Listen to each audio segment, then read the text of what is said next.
కాంగ్రెస్ నాయకులు ఉన్నారు, దీని వెనుక అధికారులు ఉంటేనే ఇది సాధ్యమవుతుంది. ఎందుకంటే ఒక ఆపరేటర్కి అంత ధైర్యం ఉండదు, ఒక ఆపరేటర్కు ఎడిట్ ఆప్షన్ చేసే అవకాశం ఉండదు. ఒక ఆపరేటర్ ఇదంతా చేసిందంటే డెఫినెట్గా దీని వెనుక అధికార పార్టీ నాయకులు ఉన్నారు, పెద్ద పెద్ద అధికారులు కూడా ఉన్నారు. అయితే ఈ విషయాలు బయటకు రాకుండా ఉండడానికి, అధికార పార్టీ నాయకుల పేర్లు బయటకు రాకుండా ఉండడానికి, ఏ అధికారులు దీంతో కుమ్మక్కయ్యారో అది బయటకు రాకుండా ఉండడానికి నామమాత్రంగా ఆపరేటర్లను అరెస్ట్ చేసి మమ అనిపించేసింది. మేము ప్రభుత్వాన్ని డిమాండ్ చేస్తున్నాం, అసలు ఇది ఎన్ని జిల్లాల్లో జరిగింది, ఎంత నష్టం రాష్ట్ర ప్రభుత్వ ఖజానాకు జరిగింది, దీని వెనుక ఎవరెవరు ఉన్నారు, అన్ని విషయాలు తేలాలంటే వెంటనే ఒక సిట్ వేయాలని మేము డిమాండ్ చేస్తా ఉన్నాం. రెవెన్యూ మంత్రి గారు అన్ని విషయాలు బయట పెట్టండి. మేడ్చల్ జిల్లాలో ఎంత జరిగింది, యాదాద్రిలో ఎంత జరిగింది, భువనగిరిలో ఎంత జరిగింది, ఈ 3 బయట పెట్టింది విలేకరులే. మరి ఇంకా మిగతా జిల్లాల్లో ఎక్కడెక్కడ జరిగింది, రాష్ట్రం మొత్తం ఎన్ని జిల్లాల్లో ఎంత అవినీతి జరిగింది, ఎంత కుంభకోణం జరిగింది, దీని వెనుక ఎవరున్నారో అన్ని బయట పెట్టాలని మేము ఇలా ఆ పేలని బాంబుల మంత్రిని నేను డిమాండ్ చేస్తా ఉన్నా. బయట పెట్టాలని ఇవ్వాలి. ఎందుకు నోరు మూసుకున్నావు? ఆయనకంతా అహంకారం, ఆయన ఒళ్ళంతా శరీరం అంతా అహంకారంతో నిండి ఉంటుంది. మాట్లాడితే అహంకారంతోనే మాట్లాడుతుంటాడు.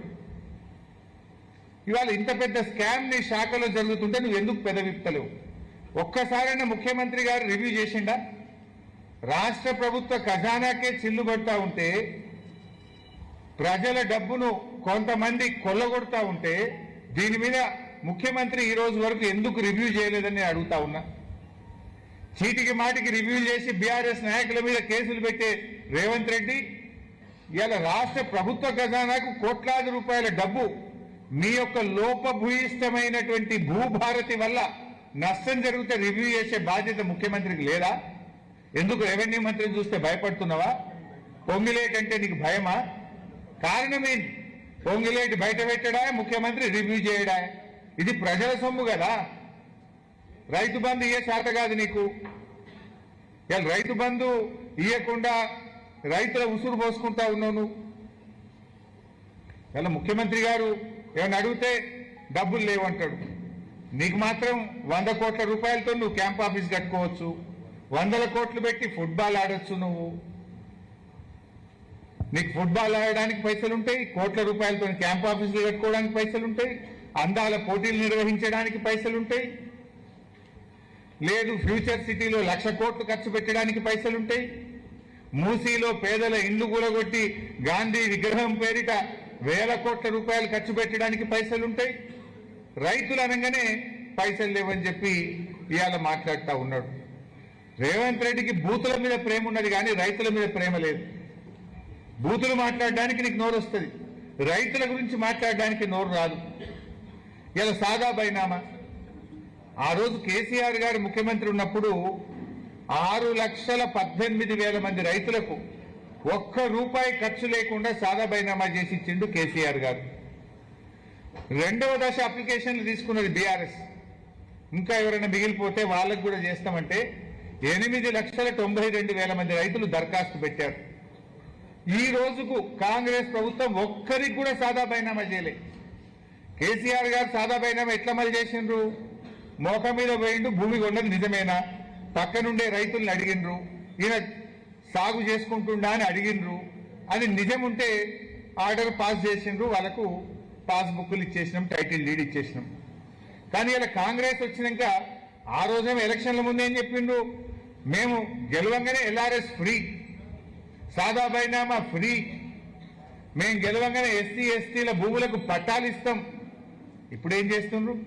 ఎల్ఆర్ఎస్ ఏమో ముక్కు బిండి పేదల దగ్గర డబ్బులు వసూలు చేస్తున్నారు.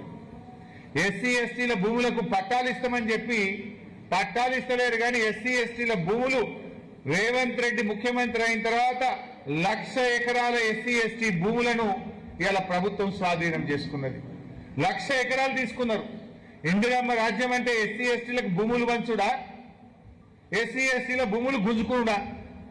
రేవంత్ రెడ్డి ముఖ్యమంత్రి అయినాక హైదరాబాద్, రంగారెడ్డి, సంగారెడ్డి, మేడ్చల్, హైదరాబాద్ పరిసర ప్రాంతాల్లో 1,00,000 ఎకరాల ఎస్సీ ఎస్టీ భూములను ఇవాళ స్వాధీనం చేసుకున్నారు.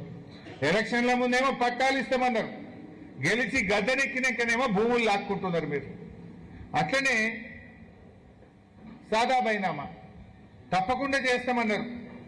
8,92,000 మంది కేసీఆర్ గారి హయాంలో అప్లికేషన్ పెట్టుకున్నారు సెకండ్ ఫేజ్ లో. ఇవాళ వీళ్ళు వచ్చినాక ఏం చేసిండ్రు, అమ్మినోళ్ళు అఫిడవిట్ ఇవ్వాలన్నట. అమ్మినోళ్ళు అఫిడవిట్ ఇచ్చినాక నీ దగ్గరికి ఎందుకు వస్తారు? సాదా బైనామా గవర్నమెంట్ ఏం చేస్తుంది? అమ్మినోడు ఇస్తలేడు కనుకనే, అది అమలైతలేదు కనుకనే, పాస్బుక్ టైటిల్ డీడ్ లేకపోతే ఎరువులు వస్తలేవు, రైతు బంధు వస్తలేదు కనుకనే, అది అమలైతే మాకింత ఎరువులు దొరుకుతాయి, పాస్బుక్ టైటిల్ డీడ్ వస్తే మాకింత రైతు బంధు పడుతుందని కదా. ఆనాడు బీఆర్ఎస్ హయాంలో కోర్టు కేసు వల్ల సెకండ్ ఫేజ్ మేము చేయలేదు. నువ్వు వచ్చినాక కోర్టు కేసు పోయింది. కానీ నువ్వేం చేసినావు? నోటితో నవ్వి నొసటితో వెక్కిరించినట్టు సాదా బైనామా అమలు చేయమంటే గతంలో బీఆర్ఎస్ హయాంలో లేనటువంటి కొత్త నిబంధన, బాండ్ పేపర్ మీద అమ్మిన ఆయన అఫిడవిట్ ఇవ్వాలి.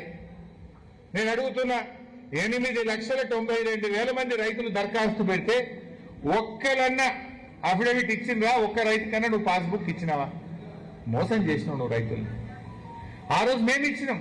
6,18,000 మంది రైతులకు ₹1 ఖర్చు లేకుండా సాదా బైనామా అమలు చేసి నాటి కేసీఆర్ ప్రభుత్వం పాస్బుక్లు ఇచ్చింది, రైతు బంధు ఇచ్చింది.